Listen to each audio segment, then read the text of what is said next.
श्री साई सच्चरित्र अध्याय 1। गेहूं पीसने वाला एक अद्भुत संत वंदना। गेहूं पीसने की कथा तथा उसका तात्पर्य। पुरातन पद्धति के अनुसार श्री हेमाडपंत श्री साई सच्चरित्र का आरंभ वंदना करते हैं। प्रथम श्री गणेश को साष्टांग नमन करते हैं, जो कार्य को निर्विघ्न समाप्त कर उसको यशस्वी बनाते हैं कि साई ही गणपति हैं। फिर भगवती सरस्वती को, जिन्होंने काव्य रचने की प्रेरणा दी, और कहते हैं कि साई भगवती से भिन्न नहीं हैं, जो कि स्वयं ही अपना जीवन संगीत बयान कर रहे हैं। फिर ब्रह्मा, विष्णु और महेश को, जो क्रमशः उत्पत्ति, स्थिति और संहार करता है, और कहते हैं कि श्री साई और वे अभिन्न हैं। वे स्वयं ही गुरु बनकर भवसागर से पार उतार देंगे। फिर अपने कुलदेवता श्री नारायण आदिनाथ की वंदना करते हैं, जो कि कोकण में प्रकट हुए। कोकण वह भूमि है जिसे श्री परशुराम जी ने समुद्र से निकालकर स्थापित किया था। तत्पश्चात वे अपने कुल के आदि पुरुषों को नमन करते हैं। फिर श्री भारद्वाज मुनि को, जिनके गोत्र में उनका जन्म हुआ।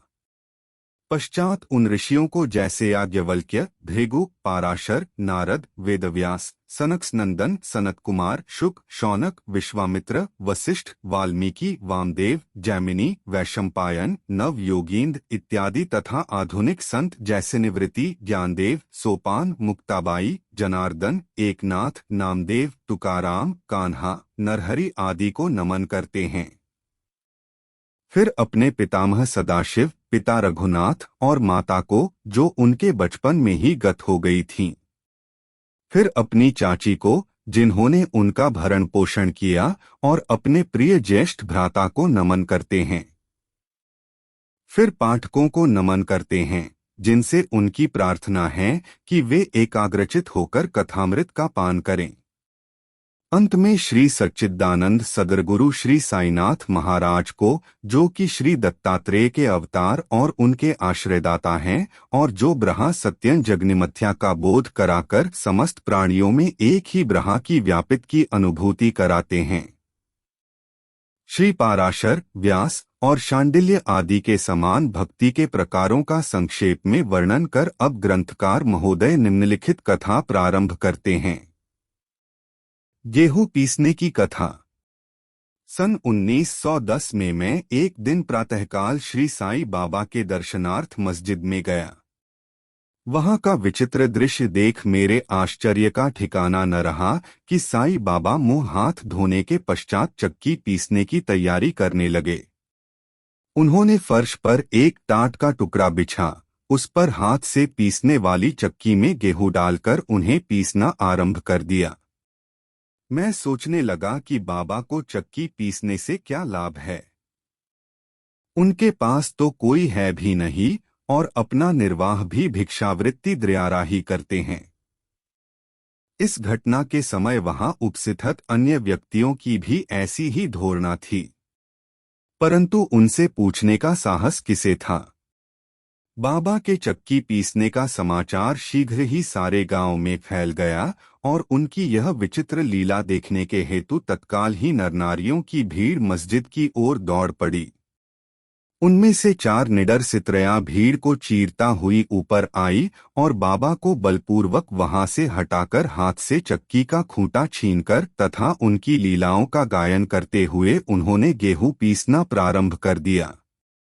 पहले तो बाबा क्रोधित हुए, परंतु फिर उनका भक्ति भाव देखकर वे शांत होकर मुस्कराने लगे।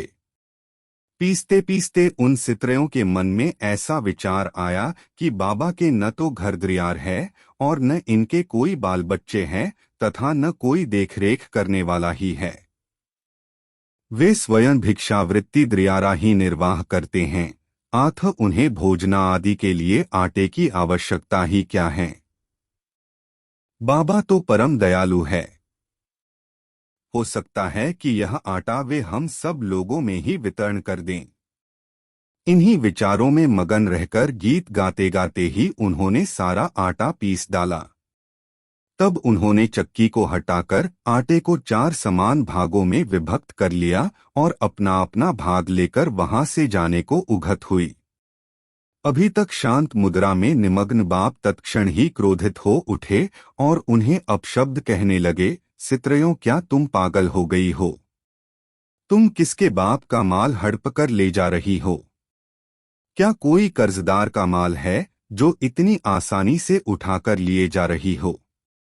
अच्छा, अब एक कार्य करो कि इस अटे को ले जाकर गांव की मेड़ सीमा पर बिखेराओ। मैंने शिरडीवासियों से प्रश्न किया कि जो कुछ बाबा ने अभी किया है उसका यथार्थ में क्या तात्पर्य है। उन्होंने मुझे बतलाया कि गांव में विषुचिका हैजा का जोरों से प्रकोप है और उसके निवारणार्थ ही बाबा का यह उपचार है। अभी जो कुछ आपने पीसते देखा था वह गेहूं नहीं वरन विषुचिका हैजा थी जो पीसकर नष्टभ्रष्ट कर दी गई है। इस घटना के पश्चात सचमुच विषुचिका की संक्रामकता शांत हो गई और ग्रामवासी सुखी हो गए। यह जानकर मेरी प्रसन्नता का पारावार न रहा। मेरा कौतूहल जागृत हो गया। मैं स्वयं से प्रश्न करने लगा कि आटे और विषुचिका हैजा रोग का भौतिक तथा पारस्परिक क्या संबंध है? इसका सूत्र कैसे ज्ञात हो? घटना बुद्धिगम्य सी प्रतीत नहीं होती। अपने हृदय की संतुष्टि के हेतु इस मधुर लीला का मुझे 4 शब्दों में महत्व अवश्य प्रकट करना चाहिए। लीला पर चिंतन करते हुए मेरा हृदय प्रफुल्लित हो उठा और इस प्रकार बाप का जीवन चरित्र लिखने के लिए मुझे प्रेरणा मिली। यह तो सब लोगों को विदित ही है कि यह कार्य बाबा की कृपा और शुभ आशीर्वाद से सफलतापूर्वक संपन्न हो गया। आटा पीसने का तात्पर्य। शिरडीवासियों ने इस आटा पीसने की घटना का जो अर्थ लगाया वह तो प्रायः ठीक ही है, परंतु उसके अतिरिक्त मेरे विचार से कोई अन्य भी अर्थ है। बाब शिरडी में 60 वर्षों तक रहे और इस दीर्घ काल में उन्होंने आटा पीसने का कार्य प्रायः प्रतिदिन ही किया। पीसने का अभिप्राय गेहूं से नहीं वरन अपने भक्तों के पापों, दुर्भाग्यों, मानसिक तथा शारीरिक तापों से था। उनकी चक्की के 2 पाटों में ऊपर का पाट भक्ति तथा नीचे का कर्म था। चक्की का मुठिया जिससे कि वे पीसते थे वह था ज्ञान। बाबा का दृढ़ विश्वास था कि जब तक मनुष्य के हृदय से प्रवृत्तियां, आसक्ति, घृणा तथा अहंकार नष्ट नहीं हो जाते, जिनका नष्ट होना अत्यंत दुष्कर है, तब तक ज्ञान तथा आत्मानुभूति संभव नहीं है।